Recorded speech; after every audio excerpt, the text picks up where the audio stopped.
তরুণ রক্তদাতাদের নিয়ে আয়োজিত শুরু হোক প্রাণ বাঁচানোর গল্প 10 পর্বে এই ওয়েবিনার সিরিজের প্রথম পর্বে আপনাদের সবাইকে আন্তরিকভাবে স্বাগত জানাচ্ছি। আসসালামু আলাইকুম। আপনাদের সবার উপর শান্তি বর্ষিত হোক। এই সিরিজে আমরা আলাপ করব রক্তদান সম্পর্কিত নানা বিষয় নিয়ে। আমরা শুনব দেশ বিদেশের বিভিন্ন গল্প, আর এর সাথে চেষ্টা করব তরুণরা অর্থাৎ আপনারা আপনাদের মাঝে নেতৃত্বের গুণাবলী কিভাবে গড়ে তুলবেন। আসলে আপনারা আপনাদের মাঝে নেতৃত্ব গুণাবলী আমার দৃঢ় বিশ্বাস ইতিমধ্যেই আছে, কারো কারো হয়তো বা সুপ্ত আছে। এগুলো সবগুলো আমরা শুধুমাত্র একসাথে বসে একটু গল্প করব। আমাদের তরুণরা অর্থাৎ আপনারা কিভাবে নেতৃত্ব দিয়ে চারপাশে ইতিবাচক পরিবর্তন আনতে পারেন সেটি হবে আলোচনার মূল কেন্দ্রবিন্দু। আমরা যদি প্রত্যেকেই নিজের জায়গা থেকে একটু একটু করে ভালো কাজ করি, অল্প অল্প করে ভালো কাজ করি, তাহলে কিন্তু সমাজ বদলাবে, দেশ বদলে যাবে এবং আমরা হয়ে উঠব এক গর্বিত জাতির অংশ। আমাদের লক্ষ্য ভালো মানুষ, ভালো দেশ, স্বর্গভূমি বাংলাদেশ। প্রিয় তরুণ রক্তদাতা, আজকে প্রথম পর্ব। আমাদের প্রথম পর্বের বিষয় রক্তদানের দূত হয়ে ওঠার সময় এখনই। আমাদেরকে আমাদের চারপাশে আরও যারা তরুণ আছে তাদেরকেও কিন্তু উদ্বুদ্ধ করতে হবে স্বেচ্ছায় রক্তদানের জন্য। আমাদের সাথে আজকে আছেন ইঞ্জিনিয়ার প্রাণজিৎ লাল শীল, আর আমাদের সাথে আরও রয়েছেন ঠিক আমার পাশেই প্রফেসর ডক্টর মোহাম্মদ আশিক মোসাদ্দেক, সম্মানিত প্রভিসি ইস্ট ওয়েস্ট বিশ্ববিদ্যালয়, যিনি সবসময় তরুণদেরকে নিয়ে কাজ করে থাকেন। কত বড় অ্যাচিভমেন্ট আমরা সবাই মিলে করেছি, আপনার স্বেচ্ছা রক্তদাতারা এবং আমরা যারা এই আন্দোলনের সাথে জড়িয়ে আছি। আমরা শুধুমাত্র যে প্রাণ বাঁচিয়েছি রক্তদানের মাধ্যমে ওই সময়টাতে একজন রোগীকে বা একজন অসুস্থ ব্যক্তিকে দিয়ে, শুধু তাই নয়, আমরা কিন্তু দেশে হেপাটাইটিস বি বা সির প্রকোপ অনেকটুকু কমিয়ে নিচ্ছি। যেমন আমরা যেটা এইমাত্র শুনলাম যে 10 বা 11% থেকে এটা এখন 5.1% নেমে এসেছে। আমরা কিন্তু এখন সবাই আশা করছি যে 2030 সালের ভিতরে হেপাটাইটিস সি বাংলাদেশে আর থাকবে না। তরুণ রক্তদাতাগণ, কোনো সূত্র মতে বাংলাদেশে প্রতি বছর প্রায় 10 লক্ষ ব্যাগ রক্ত বা রক্ত উপাদানের প্রয়োজন হয়। এর মাত্র 30 থেকে 40% পূরণ হয় স্বেচ্ছা রক্তদাতাদের মাধ্যমে। তাহলে বাকিটা কোথেকে আসে? হ্যাঁ, এখন কিন্তু পেইড ডোনার বা প্রফেশনাল ডোনারদের কাছ থেকে রক্ত সংগ্রহের পরিমাণটা অনেক কমে গেছে, কিন্তু আমাদের রক্তের এই 70 থেকে 60% আসে মূলত আত্মীয় স্বজন বা বন্ধুদের কাছ থেকে। এই ধরনের ডোনারকে আন্তর্জাতিকভাবে বলা হয় ডাইরেক্টেড ডোনার্স।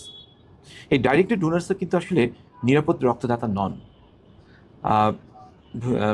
এর আগে যে নাম ছিল American association of blood bank বা AABB।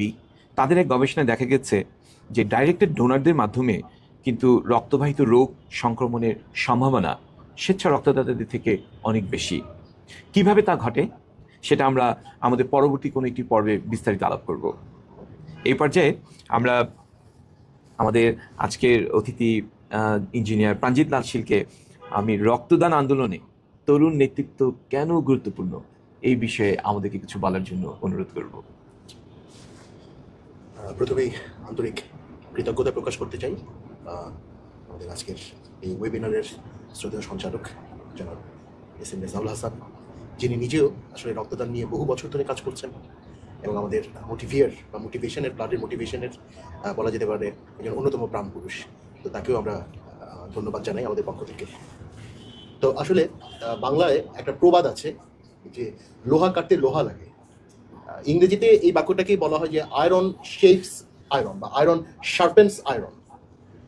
তো আমাদের দেশের তরুণরা নিঃসন্দেহে তারা অত্যন্ত সম্ভাবনাময় তরুণ, অত্যন্ত মেধাবী, অত্যন্ত উদ্যমী, অত্যন্ত চৌকস এবং অত্যন্ত সাহসী।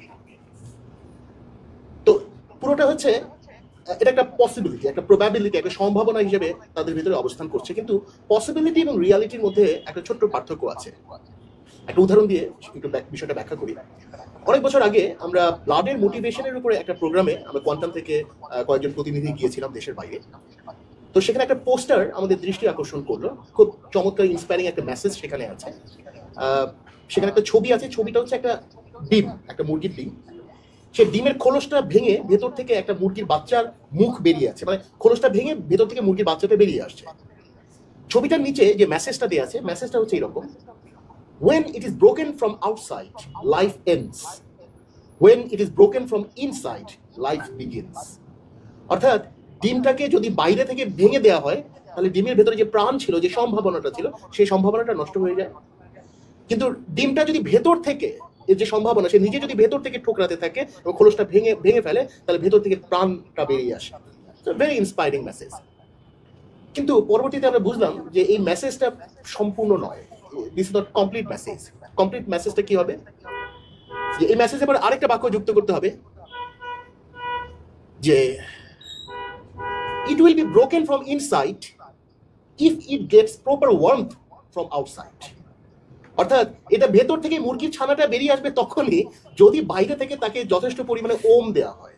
যদি ওম দেওয়া না হয় তো ওই সম্ভাবনাটাও সম্ভাবনায় থেকে যাবে, সম্ভাবনা ভেতর থেকে বেরিয়ে আসবে না। তো আমাদের দেশের তরুণরা তারা দেশের জন্য, বিশ্বাসের জন্য, আদর্শের জন্য, স্বপ্নের জন্য তারা রক্ত দিতে পারেন। তাহলে একজন মানুষের জীবন বাঁচানোর জন্য বছরে 3 বার বা 2 বার বা কমপক্ষে নিজের জন্মদিনে বছরে 1 বার কেন আমাদের তরুণরা রক্ত দিতে পারবেন না? আমাদের কোয়ান্টামের মোটিভেশনাল কার্যক্রমের একটা মেসেজ হচ্ছে যে আমরা তরুণদের উদ্দেশ্যে বলি যে তার যেদিন 18 বছর পূর্ণ হলো সেটা হচ্ছে তার 19তম জন্মদিন। তো আমরা বলি যে 19তম জন্মদিন স্মরণীয় হয়ে থাকুক প্রথম রক্তদানে। এবং আসলে আমরা যদি তাদেরকে উদ্বুদ্ধ করতে পারি, আমরা যদি তাদেরকে মেসেজটা পৌঁছে দিতে পারি, যদি বোঝাতে পারি, তাহলে আমাদের, এবং অর্থাৎ আমাদের যদি তাদেরকে প্রপার ওমটা, যেটা যে মুরগির বাচ্চাটা বেরিয়ে আসার জন্য যে ওমটা দরকার দিতে পারি, এই আহ্বানটা যদি আমরা জানাতে পারি প্রপারলি, তাহলে আমাদের তরুণরা রক্তদানের মতো একটা অত্যন্ত সহজ কিন্তু অত্যন্ত মানবিক একটা কাজে তারা এগিয়ে আসবে। এখন প্রয়োজন হচ্ছে এই আহ্বানটা জানানোর মতো কিছু লিডারশিপ স্কিলড পার্সন, কিছু নেতৃত্ব। রক্তদান কার্যক্রমকে আমরা অত্যন্ত সহজ একটা কাজ বলছি এই কারণে যে এই কাজে ঝুঁকির পরিমাণ হচ্ছে প্রায় শূন্যের কাছাকাছি। আবার এটা অত্যন্ত মানবিক একটা কাজ একই কারণে যে কারো যখন রক্তের প্রয়োজন হয় তখন তাকে রক্তই দিতে হবে। আপনি তাকে কোটি টাকার একটা মেডিসিন দিয়েও আপনি তার কোনো উপকার করতে পারবেন না যখন তার রক্তের প্রয়োজন হচ্ছে। অতএব একই সাথে এটা অত্যন্ত সহজ একটি কাজ, কিন্তু অত্যন্ত মানবিক একটি কাজ। তো আমাদের স্কুলে তো সম্ভব নয়, কলেজ বিশ্ববিদ্যালয় পড়ুয়া আমাদের যে শিক্ষার্থীরা আছেন তারা যারা রক্তদানে যোগ্য হয়ে উঠেছে, তারা বছরে একবারও যদি তিনি রক্তদান করেন, তাহলে শুধু আমি কি একটু ইন্টারাপ্ট করতে পারি কিনা পাঞ্জিদা? আমাদের ঢাকা শহরে 20 বছর থেকে 30 বছরে তরুণের সংখ্যা হলো প্রায় 30 লক্ষ। প্লিজ তাদের বুঝতে পারছি অথচ আমাদের রক্তের চাহিদা হচ্ছে 5 থেকে 10 লক্ষ, যদি আমরা ধরি যে রক্তের চাহিদা 10 লক্ষ, আর সেখানে আমাদের দেশে রক্ত দান করার মতো যোগ্য তরুণের সংখ্যা শুধু ঢাকা শহরে সেটা 30 লক্ষ। তাহলে আমরা যদি শুধু আমাদের তরুণরা বছরে একবারও রক্তদান করেন, তাহলে আমরা স্বেচ্ছা রক্তদানে পৃথিবীর 1 নম্বর দেশে রূপান্তরিত হব। এবং তখন শুধু আমরা দেশের চাহিদা না, পৃথিবীর অনেক দেশের রক্তের চাহিদা পূরণে আমরা ভূমিকা রাখতে পারবো। এখন এই কাজটি কারা করবেন? এই আহ্বানটা কারা জানাবেন? এই আহ্বান কিন্তু জানাতে হবে তরুণ প্রজন্মকেই। কেন? কারণ বাস্তবতা হচ্ছে তরুণদের সাইকোলজি তরুণরাই ভালো বোঝেন। এটা সবকিছু কিন্তু সাইকোলজিস্ট দিয়ে হবে না। তরুণদের সাইকোলজি তরুণরাই ভালো বোঝেন, আর তরুণদের আহ্বান তরুণদের হৃদয়ে ঝড় তুলতে পারে। যেমন 1971 সালের 16 ডিসেম্বরের পরে যখন হাজার হাজার মানুষ হাসপাতালে ভর্তি আছেন, প্রচুর তখন রক্তের সংকট, সেই সময় ঢাকা মেডিকেল কলেজ সহ বিভিন্ন প্রতিষ্ঠানের তরুণরা তারা আহ্বান জানিয়েছিলেন রক্তদানের জন্য। ছাত্ররা আহ্বান জানিয়েছিলেন এবং তখন ভাইয়া মানে সারা দেশ থেকে রক্তদানের জন্য হাসপাতালগুলোতে ছুটে গিয়েছেন আমাদের তরুণরা, এবং সেই হচ্ছে আমাদের দেশে প্রথম রক্তদান কার্যক্রমের সূচনা। এবং এরপর তো সন্ধানী, রেড ক্রিসেন্ট, বাঁধন এবং এর ধারাবাহিকতায় পরবর্তীতে কোয়ান্টাম এই কার্যক্রমকে এগিয়ে নিয়ে গেছে। এবং আমাদের আনন্দ হচ্ছে এখানে যে 1996 সালে আমাদের এই কোয়ান্টামেরই কিছু তরুণ ভলান্টিয়ার তারা এই কার্যক্রমকে নেতৃত্ব দিয়েছেন, এবং এখন কোয়ান্টাম দেশে রক্তদান কার্যক্রমের ক্ষেত্রে এটি হচ্ছে নেতৃত্বস্থানীয় সংগঠন হচ্ছে কোয়ান্টাম। তো আজকে কোয়ান্টাম বাংলাদেশ নিরাপদ এবং স্বেচ্ছা রক্তদানের একটি নিরাপদ প্রতিষ্ঠান আমরা স্বীকার করি, কিন্তু আমাদের পথ কিন্তু এখনো অনেকটা চলতে হবে, যেটা আমরা অলরেডি আমাদের শ্রদ্ধেয় সঞ্চালকের কাছ থেকে শুনেছি যে এখনো আমাদের ব্লাড ডোনারদের একটা বড় অংশ হচ্ছে ডাইরেক্টেড ডোনার্স, বা বলা যেতে পারে যারা বাধ্য হয়ে রক্তদান করছেন। এখানে ঠিক সেই স্বেচ্ছা, আনন্দ, আগ্রহ, উৎসাহের উপস্থিতিটা এখনো সেভাবে নয়। তো আমাদের প্রয়োজন হচ্ছে কিছু কমিটেড এমন কিছু রক্তদাতা যারা নিজেরা রক্তদান করার পাশাপাশি তারা এই কার্যক্রমে, এই আন্দোলনে তারা নেতৃত্ব স্থানে ভূমিকা পালন করবেন, তারা লিড করবেন, তারা আহ্বান জানাবেন, তারা তরুণদেরকে মোটিভেট করবেন, উৎসাহিত করবেন, তারা ড্রাইভ দেবেন যে না, আমরা আমাদের দেশে 100% রক্তদাতা হবেন, স্বেচ্ছা রক্তদাতা। আমরা কোনো ডাইরেক্টেড ডোনার্স, প্রফেশনাল ডোনার্স তো থাকবে না, ডাইরেক্টেড ডোনার্স তো থাকবে না। তো আমরা 100 জনকে তো উদ্বুদ্ধ করতে পারি, এবং এর মধ্যে দিয়ে আমরা নিজেরা যেরকম আত্মবিশ্বাসে ভরপুর হয়ে উঠতে পারি, একইভাবে মানুষের ভরসাস্থল হয়ে উঠতে পারি, হাজারো মানুষের দোয়া পেতে পারি, এবং সবচেয়ে বড় কথা হচ্ছে এই কাজটি করতে যে তরুণরা এগিয়ে আসবেন তারা হয়ে উঠবেন দেশের ভবিষ্যৎ নেতা, প্রকৃত নেতা। তো আমরা দোয়া করি আমরা প্রত্যাশা করি, আমরা প্রার্থনা করি আমাদের দেশে এরকম কিছু ভবিষ্যৎ নেতৃত্ব তৈরি হোক। ধন্যবাদ। প্রাঞ্জিত দা, অনেক অনেক কৃতজ্ঞতা। আসলে যে শহরে 30 লক্ষ তরুণ বসবাস করে, সেই শহরে বা সেই দেশে 10 লক্ষ ব্যাগ একটি বছর, এটি কি কোনো অবাস্তব প্রত্যাশা কিনা? কারণ এটা বুঝতেই পারছি আমরা যে শুধু যদি আমরা তাদেরকে আহ্বান করতে পারি, প্রপারলি যদি তাদের ডাকটা দিতে পারি, কারণ আমাদের এই তরুণরাই তো আমাদের বারবার যুগে যুগে কালে কালে ইতিহাস পরিবর্তন করেছে। তার একটা নতুন ইতিহাস সৃষ্টি করা মোটেই অসম্ভব নয় যদি তরুণরা ডাক দেন যে আসুন, আর একটি মানুষকে আমরা রক্তের অভাবে মরতে দেবো না, এবং আমরা বছরে অন্তত পক্ষে একবার হলেও আমরা রক্তদান করবো। আমরা রক্তে স্বয়ংসম্পূর্ণ হয়ে যাব এবং পুরো সাবকন্টিনেন্ট এবং চাইলে আমরা পুরো এশিয়ার মানে আমরা রক্তদানের চেহারাটাই বদলে দিতে পারবো। আমাদের দেশের তরুণরা এটা করতে পারবে। এবং এখানে আরেকটা জিনিস একটু জাস্ট আপনাকে করতে চাইছে, আমাদের দেশের তরুণদের যে ইতিহাস, তারা নিজের জীবন বিলিয়ে দেয়, জীবন বিলিয়ে দিতে তারা কখনো পিছপা হয় না। সেক্ষেত্রে শুধু এক ব্যাগ রক্ত যেটা দিলে তার তেমন কোনো ক্ষতি হবে না। হ্যাঁ, সো এটা কি আসলে তরুণদের অনীহা এটা দানে, নাকি আসলে তাদেরকে আমরা ঠিকমতো ডাকতে পারিনি? ব্যাপারটা কোন জায়গায় বলে আপনি মনে করেন? খুবই ভালো প্রশ্ন ভাইয়া, খুবই ভালো প্রশ্ন। কারণ আসলে পবিত্র কোরআনের সূরা জুমারের সেই আয়াতটার কথা মনে পড়ে গেল যে আল্লাহ প্রশ্ন করছেন যে যে জানে আর যে জানে না দুজন কি কখনো সমান হতে পারে? তো আসলে আমরা আমাদের তরুণদের কাছে রক্তদান করার যে গুরুত্ব, রক্তদান করার প্রয়োজনীয়তা, এবং এটা তার নিজের জন্য যে কতটা কল্যাণকর, এবং এটা যে তার ভেতরে যে কতটা একটা ইনার একটা ভালো লাগার বোধ তৈরি করতে পারে, আমরা এই মেসেজটা আমরা প্রপারলি কনভে করতে পারি। ব্যর্থতাটা আমাদের তরুণদের নয়, ব্যর্থতা যদি থাকে ব্যর্থতাটা আমাদের। এবং এই ব্যর্থতা কাটিয়ে ওঠার জন্য আপনি খুব সুন্দর করে বলেছেন যে লোহা কাটার জন্য আমাদের লোহা দরকার। প্রাঞ্জিত, আপনাকে আবারও অনেক অনেক কৃতজ্ঞতা সুন্দরভাবে বিষয়টি তুলে ধরার জন্য। তো এই পর্যায়ে আমরা একটা ছোট্ট ভিডিও দেখব। আমি ফিরে যাচ্ছি।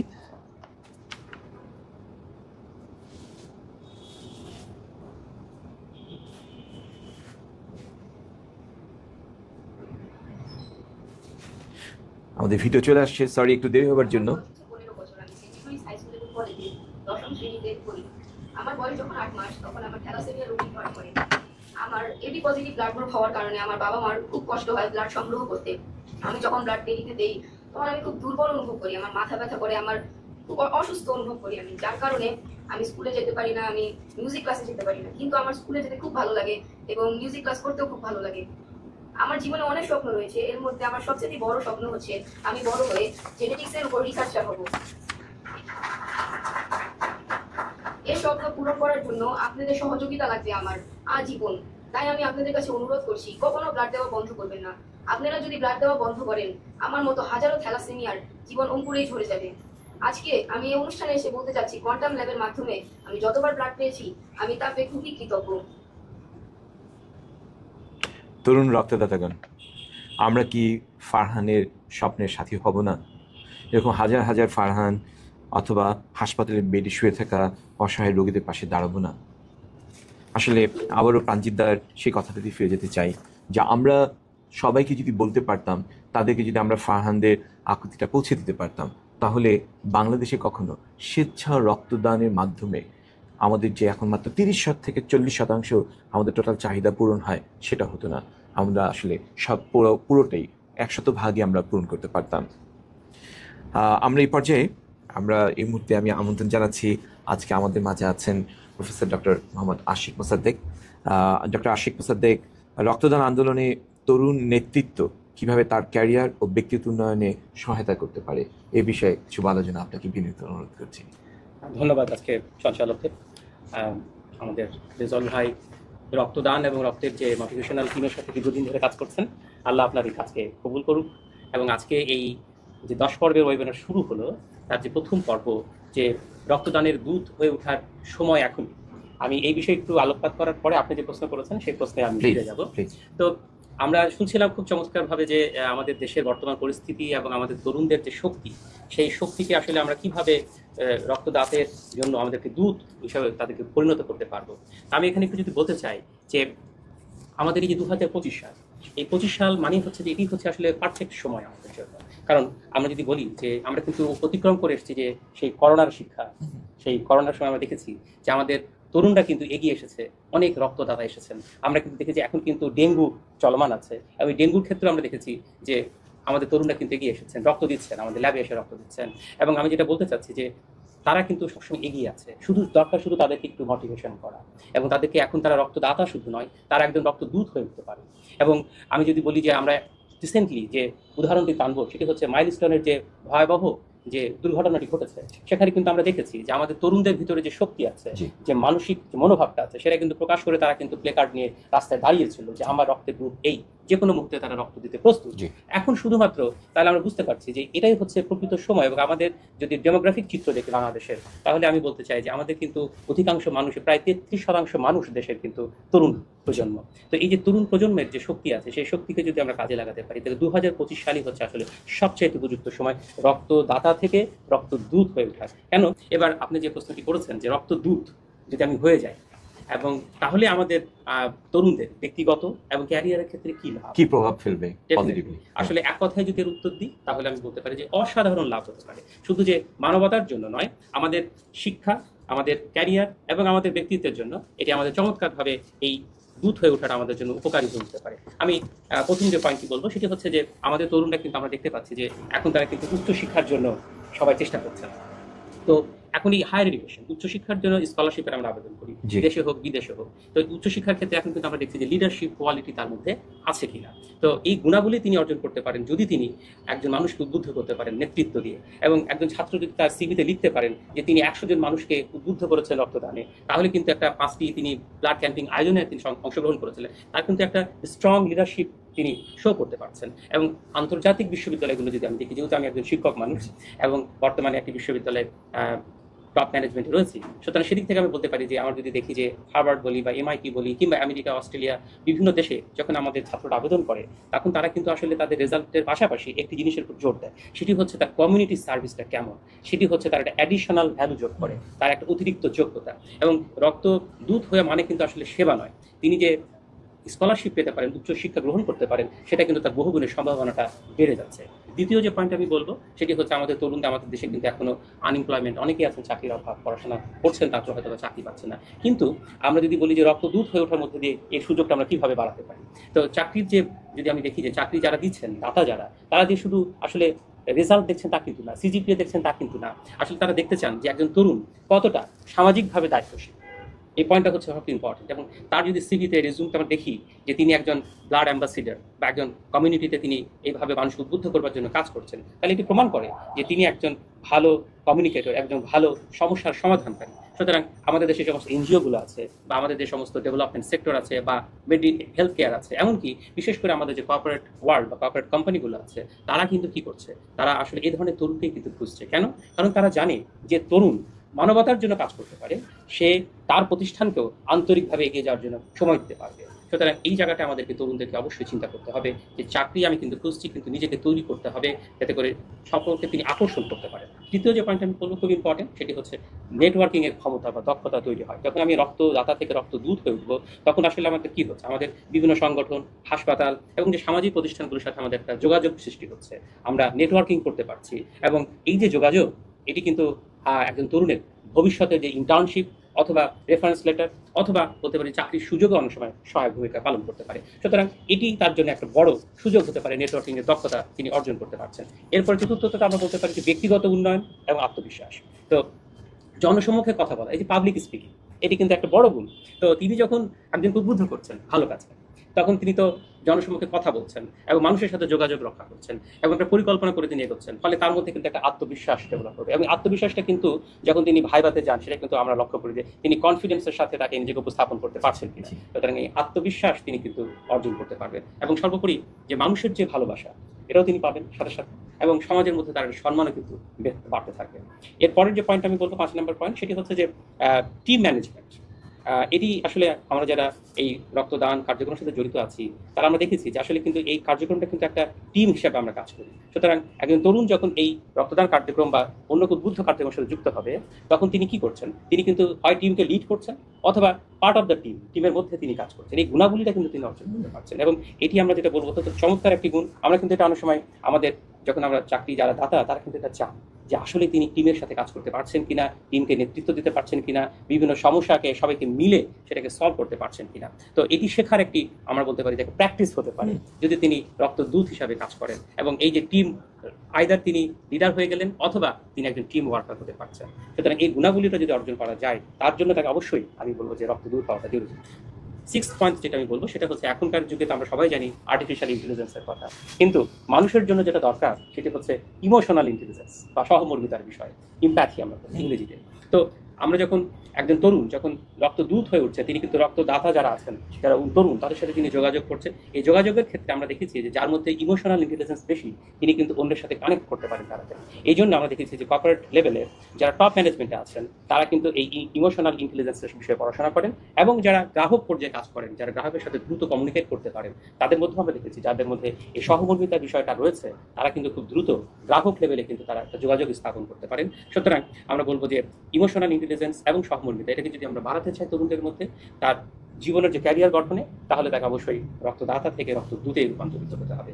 সপ্তমত বা সেভেন্থ যে পয়েন্টটি বলবো, যে এখন যে টার্মটা আমরা ব্যবহার করছি আধুনিক পৃথিবীতে তরুণদের জন্য, সেটা হচ্ছে লিডারশিপের কথা আমি বলেছি, কিন্তু এখন দরকার হচ্ছে ডিজিটাল লিডারশিপ। এটা একটা নতুন আমরা সাবজেক্ট উঠেছি।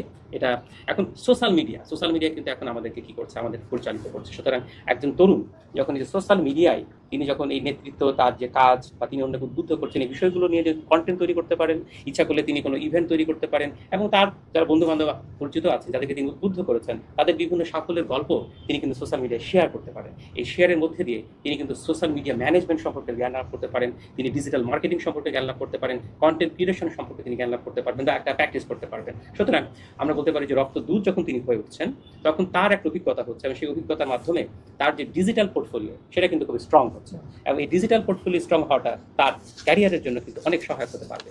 আপনি যদি কোয়ান্টামের, আমি উদাহরণ হিসেবে যদি বলি যে কোয়ান্টাম ব্যাংকের সাথে যদি আপনি এই ধরনের রক্তদূত হিসেবে কাজ করেন, তাহলে ধরা যাক যে আপনি হয়তো 100 জনকে উদ্বুদ্ধ করেছেন অন্য তরুণকে রক্তদানের জন্য, এবং আপনি হয়তো আরও কাজ করছেন। সুতরাং এটা আমরা বলতে পারি যে এটি আপনার চাকরি এবং আপনার ক্যারিয়ারের জন্য ডেফিনেটলি এটি আপনার একটা বড় প্ল্যাটফর্ম দিতে পারে। সুতরাং আমি কথায় যদি বলি যে রক্তদূত হওয়া মানে কিন্তু শুধু যে নিজেকে গড়ে তোলা তা নয়, এটা কিন্তু একসাথে সমাজকে এগিয়ে নিয়ে যাওয়া, দুটার কম্বিনেশন। সুতরাং রক্তদূত হওয়া মানে আমরা আবার বলতে পারি যে মানবতার দূত নয়, এটাকে আমরা বলতে পারি যে নিজের ভবিষ্যতেরও সে দূত হয়ে উঠতে পারছে।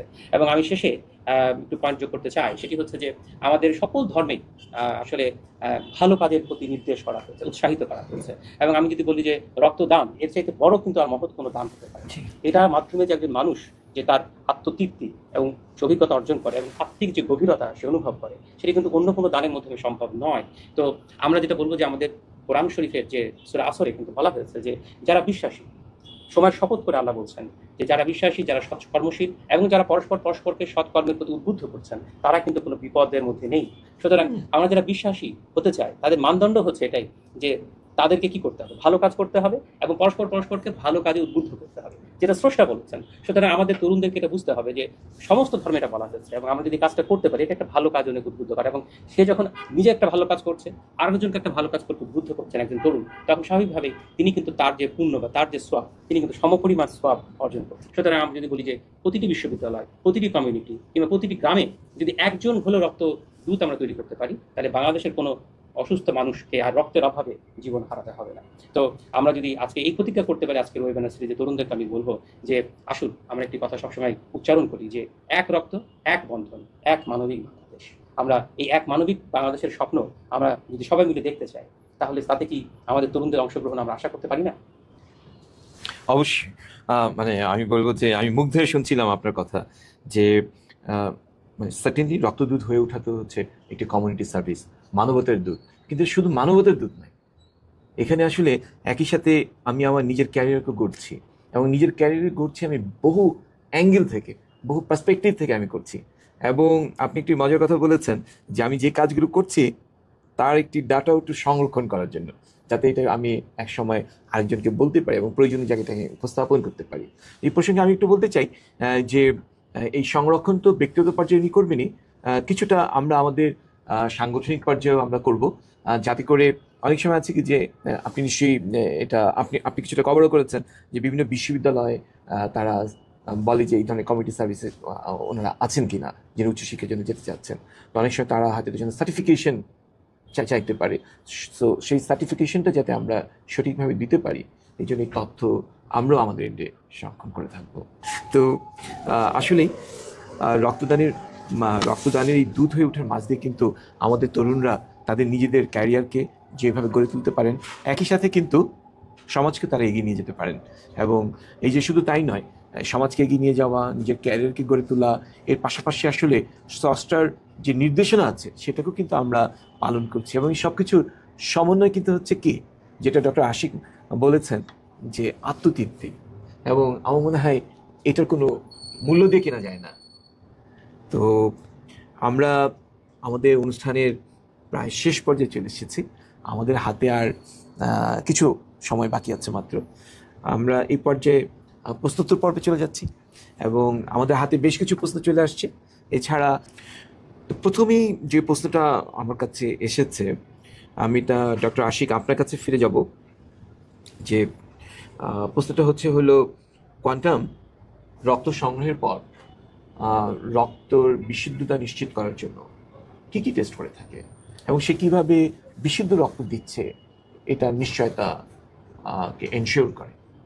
খুবই গুরুত্বপূর্ণ একটা প্রশ্ন, কারণ শুধু তো রক্তদান নয়, রক্তের সাথে যেটা তার যে রক্তের সংগ্রহের পরে বিশুদ্ধতা বিষয়টা, মানে এটাকে এনশিওর করাটা খুব ইম্পর্টেন্ট। এবং কোয়ান্টাম কিন্তু ল্যাবে রক্ত সংগ্রহ করছেন এবং বিভিন্ন ক্যাম্পিংও করে থাকে। তো আমরা যদি দেখেছি যে ওয়ার্ল্ড হেলথ অর্গানাইজেশন হু আসলে রক্তে এই সঞ্চালনের জন্য কিছু গাইড নির্ধারণ করে দিয়েছে, এবং সেই গাইড অনুসারে কোয়ান্টাম ল্যাব কিন্তু বেশ কয়েকটি স্ক্রিনিং টেস্ট বাধ্যতামূলকভাবে এটি করে থাকে। এবং সেগুলো কি, সেটা হচ্ছে মোট 5টি টেস্ট। একটা হচ্ছে hepatitis B, hepatitis C, syphilis, gonorrhoea, malaria এবং এইচআইভি।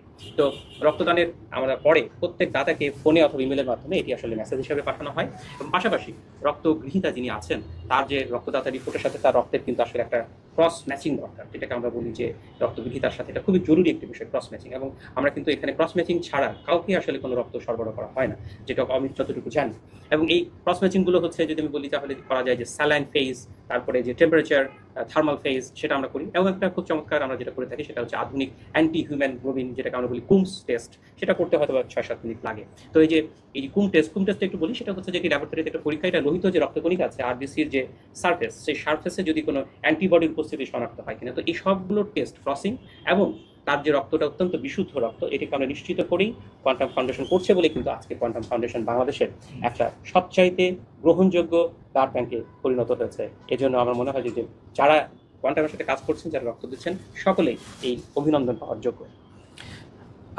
ডক্টর আশিক, ধন্যবাদ। আপনার উদ্দেশ্য থেকে আমি একটু যুক্ত করতে পারি কিনা, যে আপনি যেটা বলেছেন যে হু নির্ধারিত 5টি টেস্ট কোয়ান্টাম ফাউন্ডেশন খুব যত্নের সাথে করে থাকে।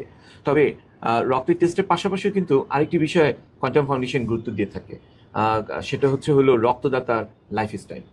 কারণ হচ্ছে যে কিছু কিছু রোগ আছে যেগুলোর একটি ইনকিউবেশন পিরিয়ড থাকে, যেটা হয়তো বা আপনি তৎক্ষণাৎ টেস্টের মাধ্যমে নাও পেতে পারেন যদি ইনকিউবেশন পিরিয়ডে পড়ে যায়। এই জন্য কিন্তু রক্তদাতার লাইফস্টাইলটা বিশেষ গুরুত্বপূর্ণ। এবং আমাদের যারা রক্ত দিয়েছেন, আপনারা দেখেছেন যে আমরা একটা বেশ লম্বা ফর্ম আপনাদেরকে দিয়ে ফিল আপ করাই। এবং শুধু যেটা প্রথমবারই ফিল আপ করাই তা নয়, আপনারা যখন পরবর্তীতে রক্ত দিতে আসেন তখন আমরা আপনাদেরকে এই বিরক্তটুকু করে থাকি যে এটা ফিল আপ করতে হবে। কারণ এটা যেমন আপনার কিছু কিছু ক্ষেত্রে আপনার স্বাস্থ্যগত নিরাপত্তাকে নিশ্চয়তা করে এবং মোস্টলি আমাদের রক্তের যে মান সেটাকে নিশ্চয়তা করে। আবারও আপনাদের প্রতি অনেক অনেক কৃতজ্ঞতা যে আপনারা এই বিরক্তিটুকু হাসি মুখে মেনে নেন। আমি এবার ইঞ্জিনিয়ার প্রাঞ্জিত আপনার কাছে ফিরে যাব। আমরা একটি বিষয়ে প্রচুর প্রশ্ন আমি আগেও পেয়েছি এবং এখনও আমি অনেক প্রশ্ন পাচ্ছি। প্রশ্নটা হচ্ছে, আমি যদি অনেকগুলো প্রশ্ন তো, বাট সারমর্ম যদি আমি আসি, বা যেটা প্রশ্নগুলো হচ্ছে সেটা হলো যে কোয়ান্টাম ফাউন্ডেশন এই যে স্বেচ্ছাদান রক্ত কার্যক্রমের মধ্যে দিয়ে যে রক্তগুলো সংগ্রহ করে থাকে, এটা যখন সে নাকি ডিস্ট্রিবিউট করে তখন কি সে এটার জন্য মূল্য নেয় বা একটি টার্ম এসেছে সে কি এটা বিক্রি করে, বা এটা কি বিনামূল্যে পাওয়া যায়? বিনামূল্যে পাওয়া না গেলে কেন মূল্য নেয়? এই জাতীয় অনেকগুলো প্রশ্ন এসেছে, আপনি যদি এই বিষয়ে আলোকপাত করেন। জি, ধন্যবাদ জানাচ্ছি স্যার আপনাকে। আসলে প্রশ্নটা খুব গুরুত্বপূর্ণ এবং এটার উত্তরটা আমাদের কাছে যত পরিষ্কার থাকবে, স্বচ্ছ থাকবে, তত রক্ত দেওয়ার ক্ষেত্রে এবং নেওয়ার ক্ষেত্রে উভয় ক্ষেত্রেই আমাদের ভিতরে একটা তৃপ্তি কাজ করবে। কোনো সংশয়, কোনো সংকোচ বা কোনো ধরনের হেজিটেশন থাকবে না। তার আগে কোয়ান্টাম ফাউন্ডেশন সম্পর্কে একটু ধারণা থাকা দরকার যে কোয়ান্টাম ফাউন্ডেশন এই প্রতিষ্ঠানটি পরিচালিত হয় কিভাবে, এর যে কার্যক্রমগুলো বা রক্তদান কার্যক্রম থেকে শুরু করে প্রত্যেকটা কার্যক্রমের পেছনে যে অর্থনৈতিক ইকোনমিক্যাল যে ব্যাকআপ ইকোনমিক্যাল যে প্রয়োজন হয় সেটা আসে কার কাছ থেকে কিভাবে। আসলে কোয়ান্টাম নীতিগতভাবে কোনো বিদেশি সাহায্য গ্রহণ করে না এবং সরকারি কোনো অনুদানের মুখাপেক্ষীও কোয়ান্টাম নয়। কোয়ান্টামের প্রত্যেকটা কার্যক্রম পরিচালিত হয় তাদের এই সদস্যদের দানের অর্থে। তাদের সদস্যদের তারা আন্তরিকভাবে পার্টিসিপেট করেন কোয়ান্টামের স্বেচ্ছা দান কার্যক্রমগুলোতে এবং এই দানের অর্থেই এই প্রতিষ্ঠানটি পরিচালিত হয় এবং রক্তদান কার্যক্রম শুরু হয়েছে কোয়ান্টামের সদস্যদের অনুদানের অর্থে। এখন আপনারা যখন রক্ত নিতে আসবেন কোয়ান্টামে, আপনারা দেখবেন যে আমাদের ডোনাররা বসে আছেন, তারা নিজেদের অর্থ সময় ব্যয় করে ছুটি নিয়ে অনেকে অনেক দূর দূর থেকে এসে তারা রক্ত দিয়ে আবার চলে যাচ্ছেন এবং পুরোটাই হচ্ছে মানে তাদের নিজেদের সময় এবং অর্থ ব্যয় করে। ফাউন্ডেশন থেকে তাকে কোনো রকমের এই পারপাসে তাকে কোনো রকম সম্মানই দেওয়া হয় না। তাহলে কোয়ান্টাম তো রক্ত পাচ্ছে সম্পূর্ণ বিনামূল্যে, কিন্তু যখন রক্ত গ্রহীতারা রক্ত নিতে যাচ্ছেন তখন দেখা যাচ্ছে যে তাদেরকে মানে একটা অর্থ প্রদান করতে হচ্ছে কোয়ান্টামকে। এই অর্থটা কি পারপাসে? এই পারপাসটা হচ্ছে যে একজন ডোনার তো রক্ত দিয়ে চলে গেলেন, কিন্তু এখন এই রক্তটা রক্ত গ্রহীতাকে দেওয়ার জন্য নিরাপদ কিনা, এই নিরাপত্তা নিশ্চিত করার জন্য যে ফেজগুলোর মধ্যে দিয়ে আমাদেরকে যেতে হয়, তার মধ্যে আমাদের স্যার যেটা বললেন যে রক্তের 5টা যে টেস্ট করা হয় এটি কিন্তু যথেষ্ট কস্টলি। এটার জন্য যে রিয়েজেন্টগুলো ব্যবহার করা হয় এটা যথেষ্ট কস্টলি। তো এই রিয়েজেন্টগুলো আমাদের পারচেজ করতে হয়। এই রক্তটা যে ব্যাগে রাখা হয় সেই ব্যাগটা যথেষ্ট কস্টলি, এই ব্যাগটা আমাদেরকে পারচেজ করতে হয় এবং রোগীর রক্তের সাথে ডোনারের রক্তের যে ক্রস ম্যাচ করা হয় সেই ক্রস ম্যাচিং এর পারপাসে যে কস্ট, এই কস্টটাও আমাদেরকে বিয়ার করতে হয়। এবং এই সব কিছু মিলিয়ে সর্বনিম্ন পর্যায়ে কোয়ান্টাম, যেহেতু এটা কোনো বিজনেস অর্গানাইজেশন, এটা 100% ভলান্টারি অর্গানাইজেশন, সর্বনিম্ন যে কস্টটুকু না রাখলেই হয় কোয়ান্টাম ল্যাব শুধু সেই খরচটুকুই রাখে। এবং আমরা বিশ্বাস করি এবং আমরা মনে করি যে এর মধ্যে দিয়েও কোয়ান্টাম এক ধরনের সেবা দিচ্ছে, কারণ এই খরচটা যদি কোয়ান্টাম না রাখতেন, শুধু যদি রক্তটা দিয়ে দেওয়া হতো, তাহলে রক্তটা তাকে যেখানে তিনি রোগীকে দিচ্ছেন সেখানে গিয়ে সেটা তাকে পরীক্ষা করতে হতো। এবং কোয়ান্টাম যে অল্প খরচে তার যে টেস্টগুলো করে দিচ্ছে, এটার কমপক্ষে 10 থেকে 20 গুণ এবং কোথাও কোথাও আরও বেশি খরচ করে তাকে এই পরীক্ষাগুলো করতে হতো। তার মানে ভাই আমাদের যে খরচটা রাখা হয় এটা রোগীর রক্তের নিরাপত্তার খাতিরে এই খরচটা রাখা হয়। এবং এটার যে বিক্রি নয়, এটার একটা অন্যতম প্রমাণ জাস্ট একটু কমন সেন্স থেকে বোঝা যাবে যে খুব কমন যে ব্লাড গ্রুপ সেটার ক্ষেত্রে যে প্রসেসিং কস্ট রাখা হয়, রেয়ারেস্ট ব্লাড গ্রুপ হয়তো আমরা ডোনারকে ফোন করে মোটিভেট করে ল্যাবে নিয়ে এসেছি, সেখানেও একই প্রসেসিং খরচ রাখা হয়, কারণ উভয়ই রক্তদান করছেন স্বেচ্ছায়, শুধু এই খরচটুকু রাখা হচ্ছে। তারপরেও কথা হচ্ছে যে আমাদের একজন গ্রহীতা তিনি যদি এই প্রসেসিং খরচটুকু বিয়ার করতে যদি তিনি অপারগ হন, আমরা কোয়ান্টাম আমি আপনাদেরকে একটা ডাটা দিতে পারবো যে এই পর্যন্ত কোয়ান্টামের ল্যাবের কার্যক্রম থেকে শুরু করে আজকে এই পর্যন্ত আমরা 64,161 ইউনিট রক্ত আমরা প্রদান করেছি বিনা প্রসেসিং ফিজে। মানে 1 টাকাও প্রসেসিং ফি বাবদ রাখা হয়নি, কারণ ওই প্রসেসিং ফি বিয়ার করার মতো অবস্থা তার ছিল না। এবং ন্যূনতম প্রসেসিং ফিতে এ পর্যন্ত রক্ত দেওয়া হয়েছে 1,85,506 ইউনিট। অর্থাৎ অর্থনৈতিক কারণে রক্ত আমাদের কাছে এসে নিতে পারবেন না, এটা হওয়ার কোনো সুযোগ নেই, কিন্তু যার অ্যাবিলিটি আছে তিনি এই খরচটা দিচ্ছেন বলেই আমরা এই প্রতিষ্ঠানটাকে রান করতে পারছি। আমি আশা করি উত্তরটা আমরা পরিষ্কার করতে পেরেছি। ইঞ্জিনিয়ার প্রাণজিৎ, আপনাকে অনেক অনেক কৃতজ্ঞতা, আপনি খুব ডিটেল বলেছেন।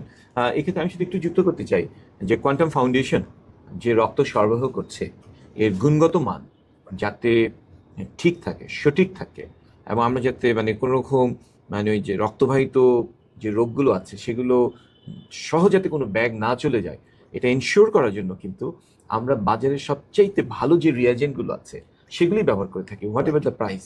এবং একই সাথে রক্তের গুণগত মানের জন্য কিন্তু আপনি যেটা বলেছেন অবশ্যই যে ব্যাগ, ভালো মানের ব্যাগ রাখতে হবে। তো এই জিনিসগুলোর তো আসলে খরচ আছে, তো এটা আপনি বলেছেন, সেই জন্যই আমরা শুধুমাত্র প্রসেসিং ফিগুলো আমরা নিয়ে থাকি। এর মাঝে আপনি কিছু তথ্য দিয়েছেন যে আমরা একটা বড় অংশ, একটা ভালো অংশ পরিমাণ আমরা একদমই বিনা প্রসেসিং ফি অথবা অল্প প্রসেসিং ফিতে আমরা দিয়েছি। একটা প্রশ্ন এসেছে যে তাহলে এই খরচটুকু আমরা কিভাবে মেটালাম, যেটা আমরা দিয়েছি, ফ্রি দিয়েছি, এই ফ্রির খরচটা কোথেকে আসলো? খুব ভালো প্রশ্ন, উত্তরটা সবসময় পরিষ্কার থাকা উচিত যে তাহলে এটা আপনারা খরচটা কোথেকে বিয়ার করলেন, কিভাবে এটাকে মিট আপ করলেন। আসলে আমরা প্রথমে বলেছি যে কোয়ান্টাম ফাউন্ডেশন পরিচালিত হয় সদস্যদের দানে, তো তাদের দান করার অনেকগুলো খাত রয়েছে, এর মধ্যে একটি খাত হচ্ছে জাকাত। এবং এই জাকাত ফান্ডের শরিয়া নির্ধারিত যে কয়েকটা উপায় রয়েছে, জাকাত ফান্ডের এই অর্থ শরিয়া মানে নির্দেশনা অনুযায়ী এই একজন মানুষের রক্তের প্রয়োজনে এই খাতে জাকাত থেকে রক্ত নেওয়ার অনুমোদন আছে। তো আমাদের যারা রক্ত এই ন্যূনতম প্রসেসিং খরচটা বিয়ার করার যাদের সামর্থ্য নেই, এই জাকাত ফান্ড থেকে আমরা সহযোগিতা করে তাদেরকে এটা প্রোভাইড করতে পারছি, ব্লাডটা প্রোভাইড করতে পারছি। ধন্যবাদ আপনার ক্লারিফিকেশনের জন্য। এই মুহূর্তে আমরা ডক্টর আশিক আপনার কাছে ফিরে যাচ্ছি। একজন ইয়াং, সার্টেনলি এখানে আপনারা সবাই তরুণ, ওনাদের কাছ থেকে একটি এসেছে যে রাত জেগে কাজ করার পর রক্ত দিলে কোনো প্রভাব পড়ে কিনা। আমি এটার সাথে আরেকটা সাপ্লিমেন্ট কোয়েশ্চেন এসেছে, সেটা হচ্ছে যে ঘুমের অভাবে শরীরের রক্তচাপ এবং হিমোগ্লোবিনে কোনো প্রভাব পড়ে কিনা। আমাদের দুটো অলমোস্ট কাছাকাছি কানেক্টেড। খুব ইন্টারেস্টিং প্রশ্ন। আমাদের তরুণদের মধ্যে যে ধরনের প্রশ্ন হয়, খুব স্বাভাবিক। এখন আমাদের যে লাইফস্টাইল কিন্তু অনেকে চেঞ্জ হয়ে গেছে। আমরা অনেকে এখন রাত জাগি, এবং রাত জাগার পরে যেটা হচ্ছে যে রক্ত দিতে কোনো আসলে অসুবিধা নেই, কোনো বাধা নেই। তবে রক্তদানের পর আমি যেটা বলবো যে একটু বিশ্রাম নেওয়াটা খুব জরুরি। আর আপনি যেটা বলছেন যে ঘুমের অভাবে শরীরের রক্তচাপ বা হিমোগ্লোবিনের কোনো প্রভাব পড়ে কিনা, আসলে ঘুমের অভাবে আমাদের তো বায়োলজিক্যাল যে ঘড়িটা আছে, যে রিদমটা আছে, সেই রিদমটাই তো ব্যাঘাত ঘটে যায়। ফলে এটা কিন্তু আমাদের শরীরে বিভিন্ন ধরনের সমস্যা তৈরি করতে পারে, হজম সমস্যা থেকে শুরু করে সার্বিক যে ভারসাম্য সেটা আসলে নষ্ট হয়ে যায়। তাই প্রত্যক্ষভাবে না হলেও আমি বলবো যে পরোক্ষভাবে শারীরিক সুস্থতা বিঘ্নিত হয় যদি আমাদের ঠিকমতো ঘুম না হয়, এবং শরীরে আমাদের রক্তচাপ এবং হিমোগ্লোবিনের কিছুটা হলেও একটা প্রভাব পড়তে পারে। তবে জেনারেলি আসলে এটা তেমন কোনো প্রভাব নেই, আপনি নিশ্চিন্তে রক্তদান করতে পারেন। ধন্যবাদ। আরেকটা প্রশ্ন এসেছে, সেটা হচ্ছে এখন কিন্তু তরুণদের ভিতরে একটি ভালো লাইফস্টাইল আছে, ট্রেন্ড আছে, সেটা হচ্ছে যে ভেজিটেরিয়ান। আমি বাইরেও দেখেছি যে ভেজিটেরিয়ানদের ভিতরে কিন্তু ইয়াংদের সংখ্যা বেশি। হ্যাঁ, তো নো ওয়ান্ডার যে এখানে আশ্চর্য কিছু নাই যে এই সংখ্যাতে একটি প্রশ্ন এসেছে যে ডোনার যদি ভেজিটেরিয়ান হন তার রক্তে কি কোনো ভিন্নতা থাকে কিনা, বা তিনি রক্তদান করলে এবং সেই রক্ত নিলে কোনো সমস্যা আছে কিনা। আর এর সাথে আরেকটা সাপ্লিমেন্টারি কোয়েশ্চেন আছে যে খাদ্যাভ্যাস কি রক্তের গুণগত মানে কোনো রকম প্রভাব ফেলে কিনা। প্রথম যে প্রশ্নটি বলছেন সেটি আসলে এখন একটা ট্রেন্ড আছে যে আমার অনেকেই ভেজিটেরিয়ান বা হতেই পারেন, খুব স্বাভাবিক। এতে আসলে কোনো ভিন্নতা থাকে না। তবে অনেকেই, কারণটা হচ্ছে এটাই যে যারা ভেজিটেরিয়ান হয়েছেন তারা কিন্তু এই প্রাণীজ প্রোটিন গ্রহণ করছেন না, কিন্তু তিনি উদ্ভিজ্জ প্রোটিন কিন্তু ঠিকই গ্রহণ করছেন, আবার অনেকে হয়তো সাপ্লিমেন্টারি গ্রহণ করছেন। ফলে ভেজিটেরিয়ান হলেও আসলে রক্তের যে গুণগত মান সেখানে আসলে কোনো ঘাটতি হয়। সুতরাং এটি আসলে আমাদের ওইভাবে কোনো মিথ, আমি যেটা বলবো একটা মিথ হয়ে গেছে। আর যেটা হচ্ছে যে খাদ্যাভ্যাস ডেফিনেটলি রক্তের গুণগত মানের উপর প্রভাব ফেলে কিনা, খাদ্যাভ্যাস অবশ্যই রক্তের গুণগত মানের প্রভাব ফেলে। কারণ হচ্ছে যে আমাদের যে ব্লাড সেল গঠনের জন্য একটা সুষম খাবারের প্রয়োজন আছে, এবং এটা খুবই গুরুত্বপূর্ণ। এবং আমি বলবো সাথে সাথে আমাদের কিন্তু পর্যাপ্ত পানি এবং ঠিক মতো খাবারের অভ্যাসটা আমাদের খুব জরুরি, যাতে করে আমাদের যারা আমরা রক্তদাতা তারা কিন্তু আমাদের রক্তটাকে আমরা কি করছি, পবিত্র একটা সংরক্ষণ করছি। এটাকে আমাদেরকে, দেহটাকে, সেই জন্য আমাদেরকে এই মানটা যেন ঠিক থাকে, সেই জন্য কিন্তু আমাদের সঠিক একটা খাদ্যাভ্যাস, খাদ্য গ্রহণ, পানি, সেটা আমাদেরকে সার্বিক সুস্থতা কিন্তু আমাদেরকে মেনটেন করতে হবে। সুতরাং তরুণদেরকে অনুরোধ করবো যে তারা যেন তাদের খাদ্যাভ্যাসকে, তাদের যে রক্তের গুণগত মান ঠিক রাখার জন্য যেন তারা একটা প্র্যাকটিস করে। ধন্যবাদ ডক্টর আশিক। আবারও কিছুটা লাইফস্টাইল সংক্রান্ত বিষয় থেকে প্রশ্নটা এসেছে, বাট এবার আমি ইঞ্জিনিয়ার প্রাঞ্জিত আপনার কাছে ফিরে যাব। আমি যদি ভুল না করি, আমি যতটুকু জানি আপনি মোটামুটি নিয়মিত যোগব্যায়াম এবং ধ্যান করে থাকেন। তো প্রশ্নটা এসেছে এই দিক থেকে যে নিয়মিত ধ্যান বা যোগব্যায়াম করলে রক্তের গুণগত মানে কোনো পার্থক্য দেখা যায় কিনা। এটা খুব ইন্টারেস্টিং প্রশ্ন, খুব মজার প্রশ্ন, এবং এই প্রশ্ন নিয়ে আসলে এটা নিয়ে গবেষণা হওয়া উচিত। তবে আমাদের সময় খুব দ্রুত ফুরিয়ে এসছে, আমরা খুব দ্রুত উত্তরটা দেওয়ার চেষ্টা করছি। ভবিষ্যতে হয়তো ডিটেলস কথা বলবো আমরা। আসলে এখন পর্যন্ত এরকম কোনো এক্সপেরিমেন্ট বোধহয়ভাবে পরীক্ষা নিরীক্ষা হয়নি যে ধ্যানের সাথে রক্তের কোয়ালিটির কোনো পার্থক্য হয় কিনা। আমাদের সময় প্রাঞ্জিত আমাদের শেষে আসছে, আপনি এক শব্দ এক সেন্টেন্সে উত্তরটা দেন। এক সেন্টেন্সে উত্তর হচ্ছে যে মেডিটেশন যেহেতু একজন মানুষকে শারীরিকভাবে সুস্থ থাকতে এবং যোগা শারীরিকভাবে সুস্থ থাকতে, ফিট থাকতে সাহায্য করে, তো আমরা এটা বলতেই পারি যে নিয়মিত ধ্যান, মেডিটেশন, যোগা যারা করেন তাদের রক্তের গুণগত মান কিছুটা হলেও অন্যদের চেয়ে বেটার হয়। Thanks engineer Pranjit. আমরা আমাদের অনুষ্ঠানের শেষ পর্যায়ে চলে এসেছি। আজকের পর্ব থেকে আমরা যা শিখলাম সেটা হচ্ছে স্বেচ্ছা রক্তদানের গুরুত্ব এবং তরুণদের নেতৃত্ব এই রক্তদান আন্দোলন কতটা জরুরি। এর সাথে আমরা শিখলাম যে একজন তরুণ এই নেতৃত্ব যদি এগিয়ে আসে তাহলে তার ক্যারিয়ার এবং ভবিষ্যৎ জীবনে এটা কীভাবে ইতিবাচক প্রভাব রাখতে পারে। শ্রোতাবৃন্দ, আগামী 27শে সেপ্টেম্বর বুধবার রাত 8:30 আমরা আমাদের দ্বিতীয় পর্বে আমরা আলোচনা করব রক্তদান নিয়ে কিছু মিথ ও বাস্তবতা। আপনারা যদি রক্তদান সম্পর্কিত কোনো মিথ জেনে থাকেন তাহলে আমাদের ইনবক্স, ইমেইল বা মেসেঞ্জারে জানাতে পারেন। 27শে সেপ্টেম্বর পরবর্তী পর্বে আবারও আপনাদেরকে আমন্ত্রণ জানিয়ে আজকে এখানে শেষ করছি। আমাদের সাথে থাকার জন্য আন্তরিক কৃতজ্ঞতা, ধন্যবাদ। খুদা হাফেজ, আসসালামু আলাইকুম।